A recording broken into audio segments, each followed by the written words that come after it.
तो कहानी शुरू होती है और हम पहुंचते हैं फ्यूचर के उस साल में जहां इंसानियत अपनी सबसे बड़ी लड़ाई लड़ रही है। साल 2067, जहां अर्थ बिल्कुल तबाह हो चुकी है क्लाइमेट चेंज के वजह से। पानी, खाना, पोल्यूशन सब दूर की बात रह गई है। सबसे बड़ी समस्या है ऑक्सीजन की। O2, जो हम रोज बिना सोचे लेते थे, अब दुनिया में सबसे महंगी चीज बन चुकी है। पूरे प्लैनेट पे सिर्फ ऑस्ट्रेलिया एक ऐसा जगह है जहां आर्टिफिशियल ऑक्सीजन बनाया जाता है, लेकिन वो ऑक्सीजन असली नहीं है, केमिकल है, और उसके इस्तेमाल से पैदा होती है एक बीमारी, सिकनेस। ये बीमारी धीरे धीरे लोगों को मार देती है और अब पूरी दुनिया के लोग इसके शिकार हो रहे हैं। इसी दुनिया में रहता है ईथन, एक ऑर्डिनरी इंसान पर एक्स्ट्राऑर्डिनरी प्यार वाला हस्बैंड। उसकी वाइफ भी सिकनेस से जूझ रही है और ईथन अपनी जान से ज्यादा उससे चाहता है। हर रोज हॉस्पिटल, इंजेक्शंस और उम्मीद की कम होती सांसें, पर ईथन हार नहीं मानता। तभी कहानी एक तेजी से मोड़ लेती है। एक दिन रेजिना, जो ऑक्सीजन बनाने वाली कंपनी की CTO है, ईथन को बुलाती है। वो बताती है कि अगर सिकनेस का फैलना ऐसे ही चलता रहा तो इंसान का नामो निशान मिट जाएगा। फिर वो ईथन को ले जाती है एक हिडन लैब में, जहां एक चमकते हुए टाइम मशीन रखी होती है।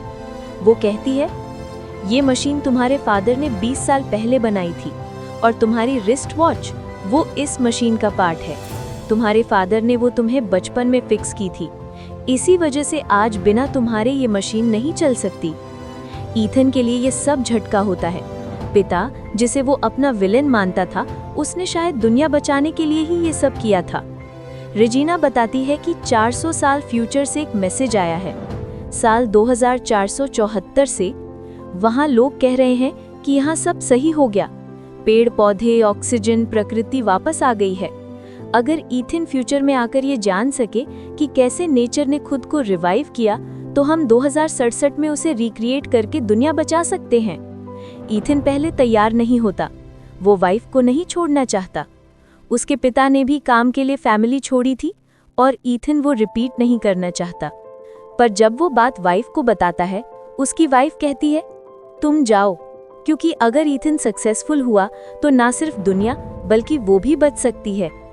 नेक्स्ट मॉर्निंग ईथन जाता है लैब में। I am ready. सब उसे एक स्पेशल सूट और एक लिंकिंग डिवाइस देते हैं, जिससे वो फ्यूचर में जाके भी उनसे कनेक्टेड रहेगा। पर बिगेस्ट रिस्क ये है कि कोई नहीं जानता वो वापस आ पाएगा या नहीं। मशीन एक्टिवेट होती है और ईथन लाइट के स्पीड से ट्रैवल करके 2474 पहुंच जाता है। वो गिरता है एक जंगल में, गहरी हरियाली, फ्रेश ऑक्सीजन और शांति। एक पल के लिए वो सच में महसूस करता है कि दुनिया कितनी खूबसूरत हो सकती है। पर जब वो आगे बढ़ता है तो देखता है एक स्केलेटन, जिसके हेड पर बुलेट मार्क है, और शॉकिंगली वो स्केलेटन उसका खुद का होता है। उसके हाथ में वही डिवाइस होता है जो ईथन के हाथ में है। वो समझ नहीं पाता, कैसे मुझे किसी ने मारा। रात होती है, भूख लगती है, जंगल से कुछ बेरीज तोड़कर खाता है। एलर्जिक होते वो बेहोश हो जाता है। डिवाइस के थ्रू साइंटिस्ट्स को पता चल जाता है। जब होश में आता है तो उसके सामने होता है जूड, जो दोस्त भी है और एक तरह से बड़ा भाई जैसा भी है। एक्चुअली जब ईथन की मम की डेथ हुई थी, जूड ने ही उसे पाला था। दोनों वापस स्केलेटन वाली जगह जाते हैं। वहाँ एक ऑटोमेटेड डोर खुलता है आइरिस स्कैन से। अंदर जाके पता चलता है ये वही लैब है जहाँ से ईथन 2067 से आया था, और समझ में आता है टाइम लूप चल रहा है। अब उनके पास सिर्फ 4 घंटे हैं, क्योंकि लैब ऑटो डीएक्टिवेट होगा और मशीन ब्लास्ट हो जाएगी। सैंपल्स कलेक्ट करके फिक्स करने हैं और वापस भेजना है। लेकिन जो सैंपल मशीन है वो डैमेज्ड है। वो सिटी की तरफ बढ़ते हैं। पूरी सिविलाइजेशन खत्म हो चुकी है, बड़े बड़े उलंग बिल्डिंग्स, लेकिन इंसान कोई नहीं। और तब ईथन को रियलाइजेशन होता है, जब इंसान खत्म हुए तभी नेचर वापस आई। वो अपने पुराने घर तक पहुंचता है, मिट्टी में दबा हुआ। वहां उसे मिलता है स्केलेटन वाला डिवाइस और रिकॉर्डिंग। वो रिकॉर्डिंग सुनता है जहां ये बताया जाता है, जिसका शॉट मार के तुम्हें मारा वो कोई और नहीं, तुम्हारा दोस्त जूड ही है। ईथन शॉक्ड होता है, जूड को पूछता है, और तब जूड गन पॉइंट कर देता है। लेकिन वो ईथन के इमोशनल आर्ग्यूमेंट से एक लास्ट चांस देता है। मशीन ठीक करो। लैब वापस आते हैं, 27 मिनट बचे हैं। जूड कह रहा होता है इम्पॉसिबल है। ईथन उसे लॉक कर देता है और खुद लग जाता है मशीन रिपेयर में। इसी दौरान एक होलोग्राम एक्टिवेट होता है, उसके फादर का। वो बताता है कि मैं दुनिया बचाना चाहता था। रेजिना पावर और प्रॉफिट के लिए मशीन चाहती थी। उसने मुझे गोली मारकर मार दिया, इसलिए मैंने तुम्हारे डीएनए से कनेक्शन फिक्स कर दिया ताकि सिर्फ तुम यूज कर सको। ईथन रो पड़ता है। साल भर तक जिसे वो अपना विलन मानता रहा, वो सच में हीरो निकला। अब ईथन डिसाइड करता है मशीन डिस्ट्रॉय करेगा ताकि रेजिना इसे कभी मिसयूज ना कर सके। तब जूड आता है, अटैक करता है। ईथन फाइट नहीं करता। ईथन का प्यार देख गिल्ट से भरा हुआ जूड अपने आप को गोली मार लेता है। टाइम खत्म हो रहा है।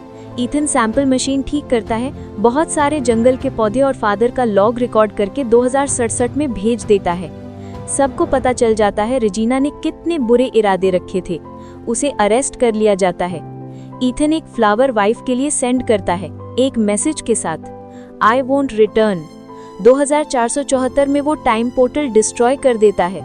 जब वो बाहर निकलता है, स्केलेटन गायब होता है क्योंकि पास्ट चेंज हो चुका होता है। और अब जब वो देखता है आगे फ्यूचर में एडवांस्ड ग्रीन सिटीज होती हैं, ह्यूमैनिटी बची है टेक्नोलॉजी और नेचर के बैलेंस के साथ। ईथन अकेला नहीं, लोग हैं पर वो किसी को नहीं जानता। लेकिन एक चीज कंफर्म होती है कि उसने दुनिया तो बचाई ही, साथ में अपने पिता की लेगेसी भी। Film IMDb rating 4.9। कॉन्सेप्ट जबरदस्त था पर एक्सप्लेनेशन में कहीं लूप होल रह गए, इसलिए ऑडियंस कनेक्ट नहीं कर पाई।